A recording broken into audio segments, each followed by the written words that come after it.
important it is to invest in your teachers and how important to have a professional development plan.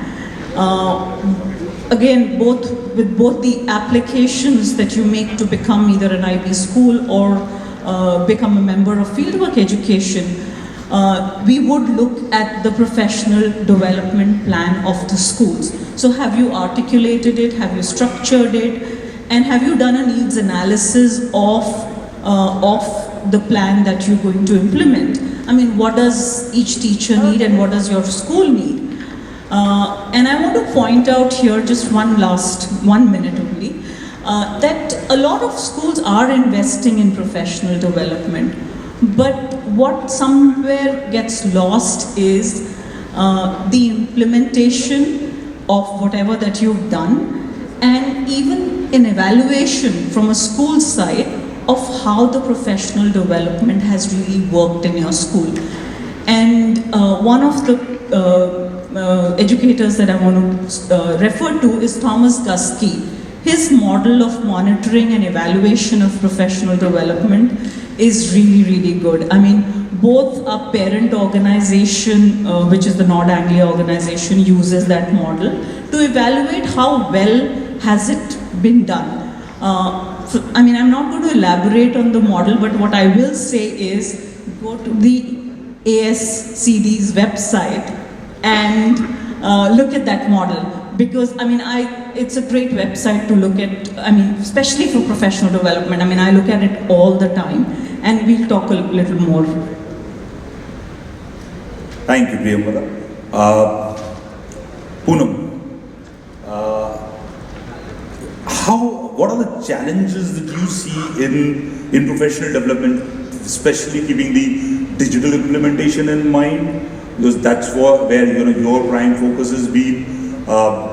We all understand that it's the digital transformation is something really significant right now, and it's also very hard to implement. So, first of all, the approach to teacher training should be very practical.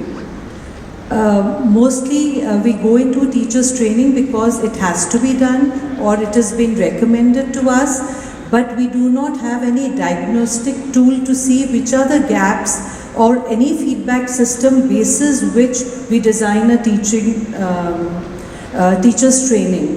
But every morning 70,000 classrooms for extra marks go live across the world at 8 o'clock. That means 70,000 teachers are using hardware which they are very uncomfortable with to be able to teach the learning content they are very familiar with.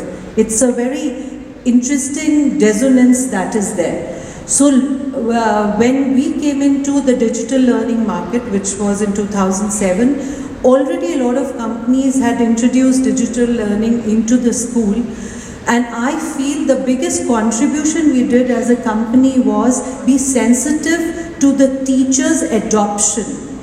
And mostly when you use trainers for digital learning, you use young people who are very comfortable with technology. And they go and reach out to teachers, and the way they teach is wrong. They say, either on karo, either left karo, aage jao, and their speed of what they are saying, the teacher cannot comprehend. So she usually goes to head of the schools and says, content kam hai. Iske curriculum map nahi hai. And they will come up with 100 other reasons where they have expertise just because they're getting stuck on something as basic as the hardware. And understanding this and having sensitivity towards it is very critical to what teachers training you recommend. Whether we like it or not, technology is in every school. And we keep doing teachers training, but nowhere we train the teachers towards this. And I think a diagnosis and a feedback system to design your program is very important. Second thing is mentorship within the school.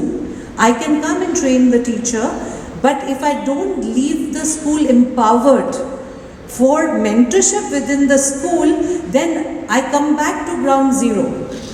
And we experimented this with Mayo School, and now for 5 years we did trainings after trainings, and the management invested so much into the program, but there was always a gap in usage. Then we did a teacher mentorship program within, identified 5 to 10 teachers who understood technology, and they went out of the barrier of technology and got down to how effectively to use the tools, and that was a game changer. So it's very, very important to know what are you training the teacher for. Thank you. And I think you brought a very important point that, who are the people going to do the training, and are they understanding the requirement of the audience who's sitting to get trained? This reminds me of my finance profession.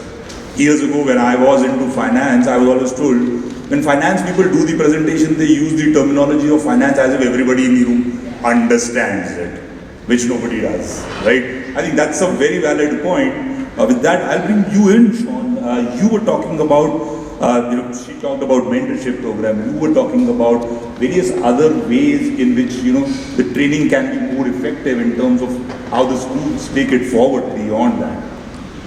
Well, the one thing we're trying to really promote at ASCD, and it seems to be gaining around the world, is this idea that we're trying to develop lifelong learning and also learning ecosystems inside the school.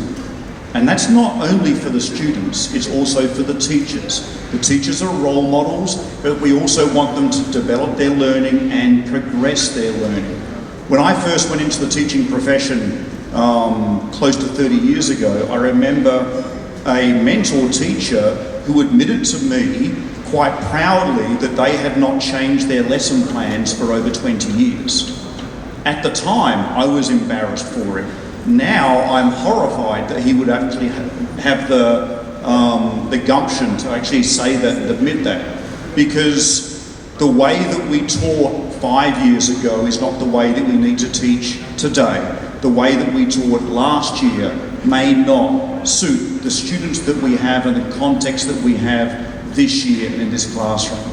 So we're looking at developing learning ecosystems where you don't have to go out and call experts like ASCD to come in necessarily. You can look inside your own school, develop mentorships, peer-to-peer learning, develop those trusts so you have the classroom doors open and allow other teachers to give you advice. If I'm in a classroom, it's wonderful if I can ask the students on how something is done.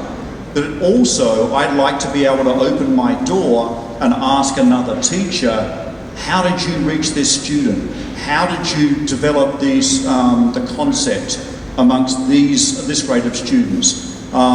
This student in my classroom is disengaged, but in your class they're engaged. What are you doing? It's a learning ecosystem.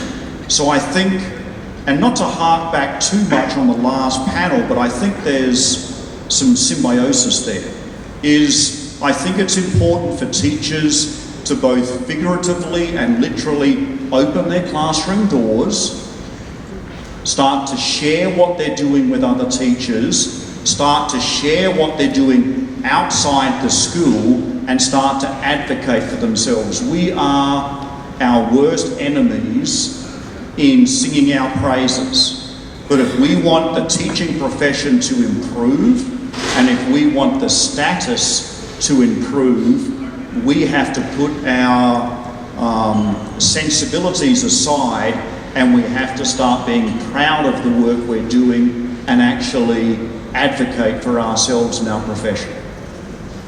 That was interesting. I think you brought in some really good points in terms of peer learning, in terms of collaborative learning within the classroom. What Manit said yesterday about, as a teacher, it's acceptable to say, I don't know, and maybe the kids can guide me, and especially when you're dealing with things that kids are more familiar with. So let me just kind of take this point a little further before we come down to your thing that you were talking about, what you did in Kerala. That brings me to a point, and I was trying to connect this topic also to what we've been talking for the last 2 days in terms of conformity to creativity, right? is the teacher training also being dealt in that way, or you finding it that when it comes down to teacher training, we forget about all creativity and all, we try to tell them do this, and that's how you need to run it, right? Whether it's technology, whether it is new ways of teaching, are we being too prescriptive? Or we are open enough to keep it open and learn from teachers in terms of, okay, this is the end goal. How do we create that? So if any one of you, each one of you can add 1 minute on this, I think that would be really key in how we take this forward. Sure. So I think to begin with, I would like to change the word from training to professional development. I think when you say training, you are obviously saying that the person doesn't know enough and you need to train. But when you talk about professional development, you're talking about investing into that person's profession and make sure that the outcomes that the school is expecting are being met. One of the things also I want to speak about is that a lot of times we go for trainings, we really enjoy it, like today and yesterday. But I think what is really important is that once you go back, do you share this learning with your fellow colleagues? Are you discussing what's been there? And also when you go back, a little time and reflection's been talked about so much, to really pen down what were the 3 takeaways for me. Because sometimes what happens is you go to a training, you're so gung-ho about it and you want to do it all. And there is not enough time, we have a finite amount of time. And it is really important to say, okay, these are 3 takeaways, this is what I'm going to do. And also, does the organization support time for you to be able to implement that? Because no matter how many trainings do you go for, if there is no support to implement that training, then it's not going to be effective. I think sometimes managements in schools have to look at their mission and vision statement and see what kind of culture are they developing. There are certain objectives when you develop a training program. One is, I have digital classes, I have to train the person for digital classes. In terms of pedagogy or what Swati was saying, other gojis, we have to train them, right? There is also a human spirit that we have to train them for, because end of the day, today with digital technology, it is the mentorship role which is bigger than teaching role. So thinking out of the box for the management is also very important in a training program. That is, for example, long ago, I don't know if you ever had book presentations. Do we ever stop to ask the teacher that let's have a book presentation, which is your favorite book, and why don't you come to the staff room once a month and present the book you enjoyed or the movie you enjoyed? What happens in that discussion is they go beyond the subject and actually discuss the culture of what the school wants to achieve. So identifying the objective of what you want your teachers to achieve is very critical. It is not curriculum, finishing the curriculum. But if we want even our children to excel, clarity of concept is required, so you bring them tools. But how effectively they use the tools, it depends on what is the culture you create within the school. So I think managements have a very serious role in trainings. They should not do trainings for the sake of it, and they should educate. That definition was given. There's a teacher inside all of us. Even if we are not in the profession, how do we take that teacher out? I've yet to find a teacher who's not happy to be a teacher, but she's just overburdened by everything. And digital tools help her to be free and have time to think. And then all of us have to collaborate that she starts bringing that good in her so that she's a happy teacher also. Thank you. We've actually gone from, well, two things. we've been talking a lot in the last 2 days about enhancing creativity and personalisation and meaning for the students in education. And so if we're asking it for the students, we must be requiring exactly the same things for teachers. How many times have we gone to a training or a professional development workshop where we are lectured about how to make pedagogy engaging? If we have trainings, then that is the way that the teachers are going to teach their students. They are going to train their students. They are not going to allow them to think creatively.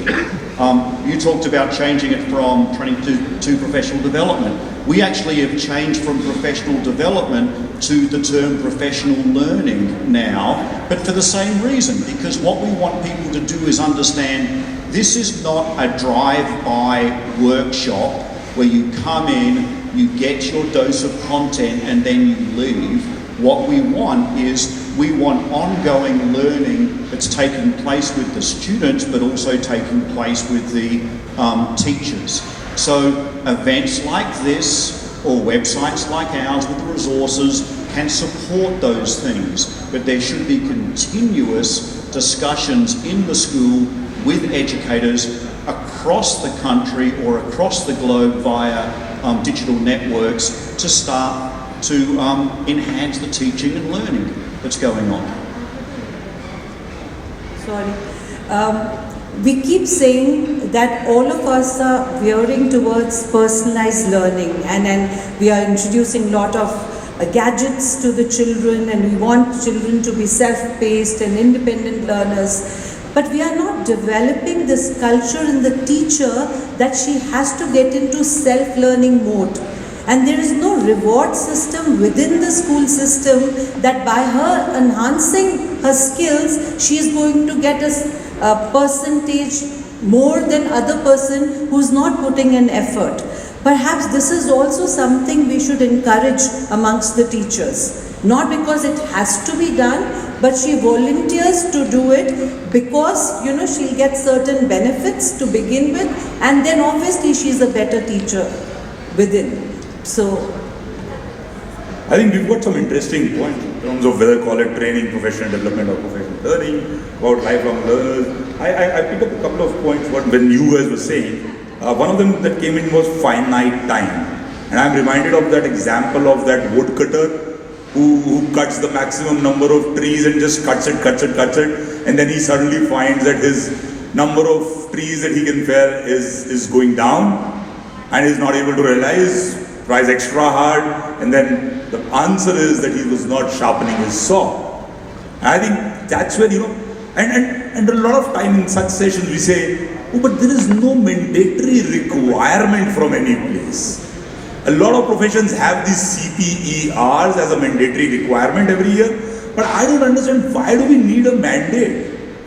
Why can't we take a call that each teacher has to undergo probably 20 hours of professional learning, professional development training, whatever you want to call it, every year? And that's a mandate. That's again something that managements can decide on their own. You don't need a government to kind of bring in a policy around it, a B.Ed course to tag it with it. Sometimes you're waiting for somebody else to do. I would encourage that, let's introduce a system of a mandatory number of hours.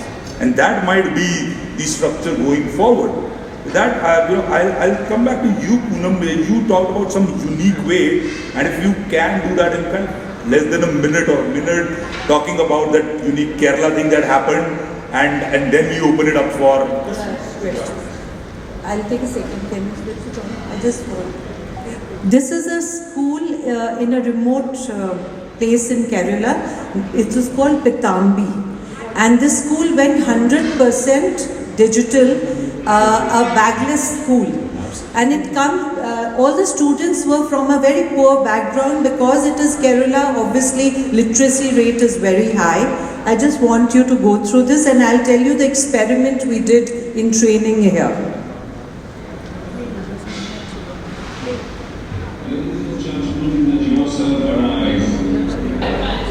The touchscreen of the tablet reflects the path of invaluable treasure trove of knowledge.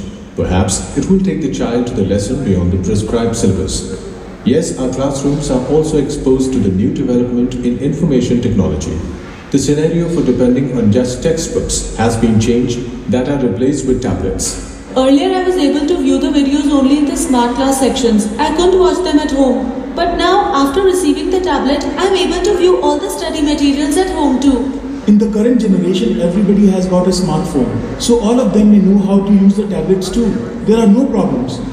It won't be long when even the first standard students will be. So what happened in this school was that the management decided one day we are going 100% digital. They gave the teachers only a month to transition, and all the textbooks along with learning material was put on the tablets. Obviously there was chaos to some extent, but the director was very determined, and we struggled with trainers and mentorship program, nothing was working. Then we went in and created student mentors. So a lot of students were trained to teach with the smart board, the learning content, and then they were taught how to use the tablets effectively, how to make the lesson plans, and every class had 2 to 3 monitors or mentors who were supposed to help the teachers use the technology. And that school for last 4 years is seamlessly using technology, and every year they select through tests and practicals the student mentors. So imagine the teachers and the students collaborated for this transition, and this is an interesting way of training also. And what came out of it was yet another thing which was a surprise for me, wasn't meant to be. When we went for the last session, the head teacher said that I did my B.Ed 30 years ago, and because I'm using a personal device with me at home, lot of concepts that I did not understand in my college effectively, though I teach also, I also train myself, and because it gets updated, it really helped. By this I meant was, you don't have to take a solution, but you have to create a culture of knowledge sharing within the school so that the teachers through self-learning upgrade themselves and include children to lead the way in the training also, and that could be a part of your training program, training students to lead the way. So this was the experiment. Can I add one last little comment? Yes. Before I You and then. I apologise. Is that very often people will say, well, this all sounds very nice, but I have my mandates, or I have to do this, or I'm restricted by time. And so how do I go about doing it? The culture of a school, the climate of a school comes down from the principal. The principal is in charge of the ethos and the processes inside that school.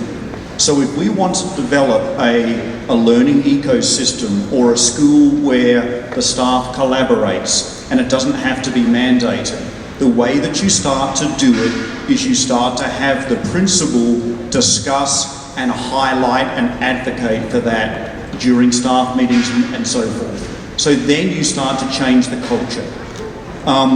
It's too easy for us as educators to point and say, that's very nice, but we have this restriction or that restriction. Let's work out what we're doing, what we need to be doing, and if we're in charge of schools, let's work out what kind of culture we want in our schools to develop, because that does come down from the principal. Thank you. What I want to add here is we've spoken about some strategies and we've touched very, very briefly on professional development, workshops, professional learning, workshops, digital. I think what's really, really powerful is that if a teacher collaborates together on making a lesson plan, you research, plan together, and you deliver, and you come back and reflect on how it went. The other thing I wanted to ask the audience, how many of you use Twitter for your own professional learning? Yes.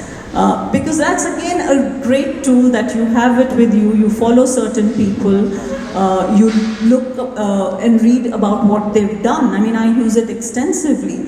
So that's one way, which is something which is in your capacity to do. And of course, it takes a bit of a discipline to make sure that you read at least 1 or 2 tweets every day, or and go and research about the person that you're following.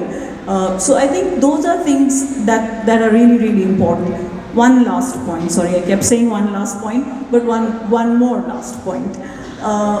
That in a workshop, in a conference like this, we've met a lot of people, we've had a great time, we've exchanged telephone numbers and everything else. But I think what you really need to think about is, can I depend on this professional learning community? And let's really begin from here. Can I pick up the call when I have something that I want to either discuss or need some mentorship or whatever? Can we do that? Because it's the strength of all these people will make your lessons or your work so much more powerful in the classrooms. I think that while you keep on at it, that's a very valid point. That's exactly what I was about to say, that, you know, the whole thing of becoming a mentor and you know, having access to those people to get help from. And I think a lot of institutes, especially in the higher ed, are creating these kind of environments, especially from the students' perspective, the new students who join in. And they are connected to us who have been their alumni, and we become the mentors for them. So I think that's again a very powerful thing that we all can take back from it. And with this, I would like to open it up to the audience. While we are not being shown that how we are doing on time, that means we are doing good on time and we have time for questions.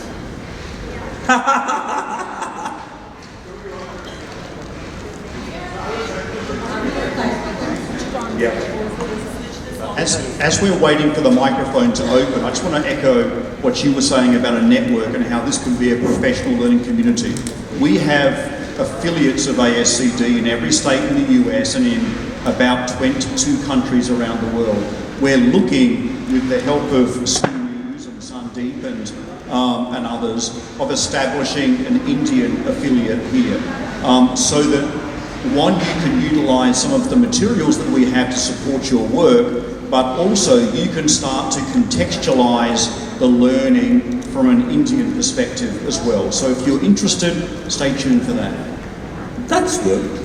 That's great to hear. Sean, you were talking about principles and the culture of learning that she can generate and take forward in the school environment. I'm curious about how much time she's giving to herself to learn. And you know, in this environment of how much she has to do besides just what we think is the academic role, right? She has to look into so many other things, the operational sides and so on, and even getting new students in. So in this sort of atmosphere, ecosystem, the question to all of you, and actually to the audience as well, is how much time are we really giving as principals to ourselves, and as promoters or you know, owners of schools and directors, encouraging our principals to get coached and learn and take themselves to the next level? To answer the question briefly, and then I can open up to other people, time is the biggest expense around professional learning. And there is never enough time in the day for teachers, especially when they get more and more requirements to do. So there is no easy answer about that, but yes, you do need to try and find time for yourself for ongoing learning. One benefit about peer-to-peer coaching or co-teaching lessons or co-designing lessons is that you're actually learning as you're preparing that with somebody else, and you're actually learning as you're watching a mentor or a peer teach at the same time. And so that's one way that you can reduce the time context, because you're sharing the lesson, you're sharing the lesson planning, and you're also reutilising that same time to do some of your own learning.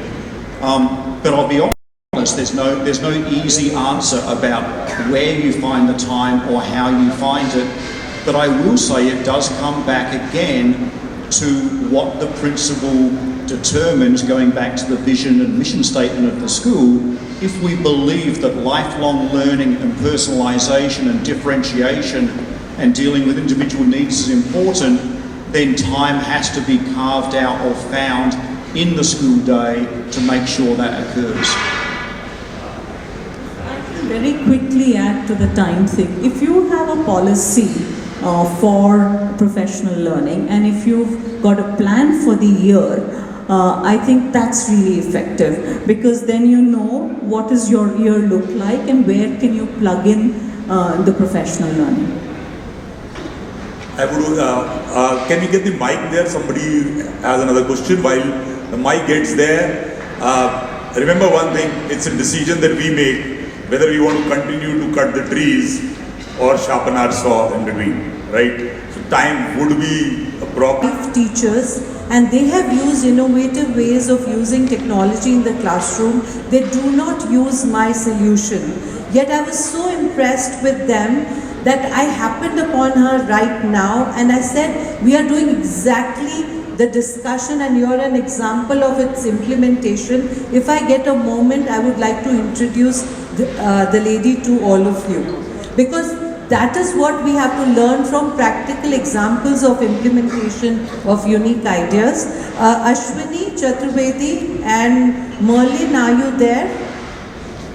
Please, can you please come in here and share your experience of how you've collaborated and co-trained the peer training that Sean was talking about. Can you come and share it? They are from Sacred Heart School, Kalyan, Mumbai. It can be the last part of the session, but I think it is very important to see that how they've done it. So I would request you One quick one. Only you.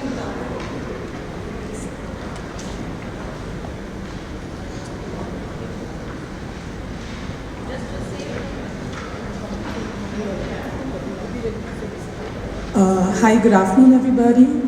Like ma'am said, I'm from Sacred Heart School, Kalyan.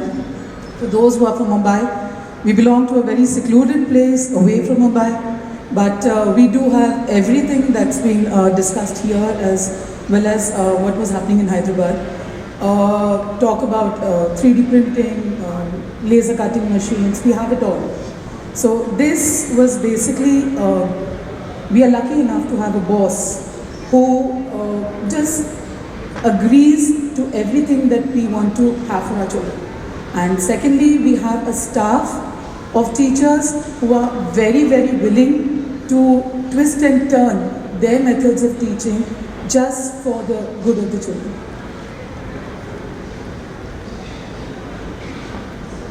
This is just to tell you that all of us have to be part of the change and little victories have to be shared. So I think on this note, we would like to end, and at the end I would just want to add two things that did not come up was, like in every session it is about how much budget do we have for professional learning, and the second thing being that, how does it impact in terms of, if we do go through the professional learning and then there's a void if the people leave us. I'm reminded of this conversation between the CFO and the CEO of the company, where the CFO comes and says, we put so much money on the professional learning of the staff, what if they leave? And the CEO turns around and says, yeah, you've got a valid point, but I'm more worried, what if they don't? Right? And with that note, thank you very much.